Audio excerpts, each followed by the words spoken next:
ఒక స్తోత్రం, జస్ట్ ఒక ప్రార్థన, ఏకంగా బంగారం వర్షం కురిపించింది అంటే ఎలా ఉంటుంది? నమ్మశక్యంగా లేదు కదా? కాని ఇది నిజంగా జరిగింది. ఈరోజు మనం కనకధారా స్తోత్రం గురించి, దాని వెనుక ఉన్న ఆ అద్భుతమైన కథ గురించి తెలుసుకుందాం. సరే, ఈ కథ ఎలా మొదలైందంటే, మనందరికీ తెలిసిన గొప్ప తత్వవేత్త ఆది శంకరాచార్యులు. ఆయన ఒకరోజు భిక్షాటనకు బయల్దేరారు. అలా ఊరంతా తిరుగుతూ ఒక చిన్న, చాలా పాతబడిన గుడిసె దగ్గర ఆగారన్నమాట. ఆ గుడిసెలో ఒక ఆవిడ ఉండేది. ఎంత పేదరికంలో అంటే కటిక దరిద్రం. ఇంటికే ఒక గొప్ప సన్యాసి వచ్చారు. ఆయనకు భిక్షగా పెట్టడానికి ఇంట్లో వెతుకుతే ఒక్క మెతుకు కూడా దొరకలేదు.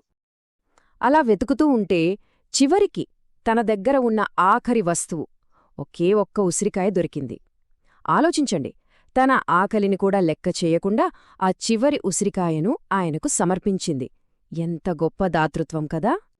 ఆమె చేసిన పనికి శంకరాచార్యుల మనసు కరిగిపోయింది. ఇంత పేదరికంలో ఉండి కూడా ఇంత దానగుణమా అని ఆయన చాలా చలించిపోయారు. ఎలాగైనా ఈమెకు సహాయం చెయ్యాలి అని అక్కడికక్కడే నిర్ణయించుకున్నారు. అంతే, ఆ క్షణంలోనే ఆది శంకరాచార్యులు మన సంపదకు అధిదేవత అయిన లక్ష్మీదేవిని తలచుకుంటూ నోటివెంట ఆశువుగా కొన్ని అద్భుతమైన శ్లోకాలు చెప్పడం మొదలుపెట్టారు. ఆయన ప్రార్థనలో ఎంత శక్తి ఉందంటే, లక్ష్మీదేవి ప్రత్యక్షమైంది. ఆవిడ కరిగిపోయి ఆ పేదరాలి గుడిసెమీద బంగారు ఉసిరికాయల వర్షం కురిపించింది. ఊహించండి, ఆ అద్భుతం వల్లే ఈ స్తోత్రానికి కనకధార అని పేరొచ్చింది. సో, కనకధార అంటే ఏంటి? కనక అంటే బంగారం, ధార అంటే ప్రవాహం, అంటే బంగారు ప్రవాహం.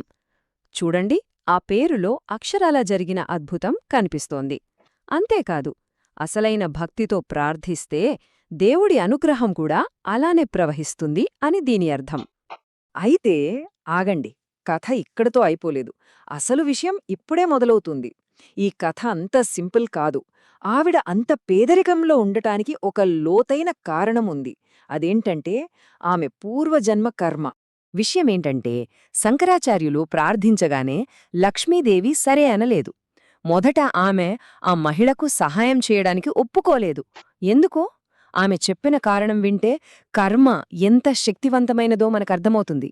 లక్ష్మీదేవి ఏమని చెప్పిందంటే, ఈమె ఇప్పుడు అనుభవిస్తున్న పేదరికం ఆమె గతజన్మలో చేసుకున్న స్వార్థపు పనుల ఫలితమే అని.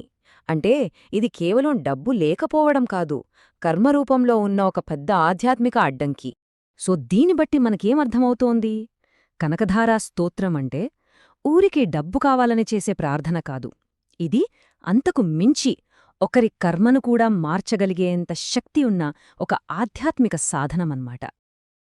అయితే అసలు ప్రశ్న ఏంటంటే, కర్మ అంత బలమైనదైతే దాన్ని కూడా దాటగలిగే శక్తి ఈ స్తోత్రానికి ఎలా వచ్చింది? ఆ రహస్యం ఆ స్తోత్రం నిర్మాణంలోనే దాగి ఉంది. ఈ స్తోత్రం ఒక రకమైన స్పిరిచువల్ ఇంజనీరింగ్ అని చెప్పొచ్చు. చాలా తెలివిగా దీన్ని నిర్మించారు. చూడండి, శంకరాచార్యులేం చేశారంటే, మొదట లక్ష్మీదేవి, విష్ణుమూర్తుల ప్రేమ గురించి వర్ణించారు. ఆ తరువాత కరెక్ట్గా 8వ శ్లోకం దగ్గర కథలో ఒక పెద్ద ట్విస్ట్ ఇచ్చారు. చివరికి కృతజ్ఞతతో ముగించారు. ఆ 8వ శ్లోకంలోనే ఉంది అసలు మ్యాజిక్. అక్కడ శంకరాచార్యులు లక్ష్మీదేవిని ఒక శక్తివంతమైన దేవతలా చూడలేదు, ఒక అమ్మా అని పిలిచారు. దిక్కులేని తన బిడ్డను కాపాడమని ఒక తల్లినడిగినట్టు అడిగారు. అమ్మ ప్రేమ ముందు ఏ కర్మైనా తలవంచాల్సిందే కదా! ఆ పిలుపే ఆ కర్మబంధాన్ని తెంచేసింది. చూడండి, వేల సంవత్సరాలు గడిచినా ఈ రోజుకి కూడా లక్షలాది మంది ఈ స్తోత్రాన్ని పఠిస్తున్నారు. మరి దీన్ని చదవాలంటే ఏమైనా నియమాలున్నాయా? వాటి గురించి ఇప్పుడు చూద్దాం. పెద్ద పెద్ద నియమాలేం లేవు, కాని కొన్ని విషయాలు గుర్తుపెట్టుకోవాలి. 1, ఉచ్చారణ తప్పులు లేకుండా చదవాలి. 2, ఆ రోజు మాంసాహారం తినకుండా ఉంటే మంచిది. కాని వీటన్నింటికన్నా ముఖ్యమైందేంటో తెలుసా? భక్తి, మనసు పెట్టి చదవడం. మళ్లీ కథలోకి వస్తే, బంగారం వర్షం కురిసింది, ఆ పేదరాలి కష్టం తీరిపోయింది.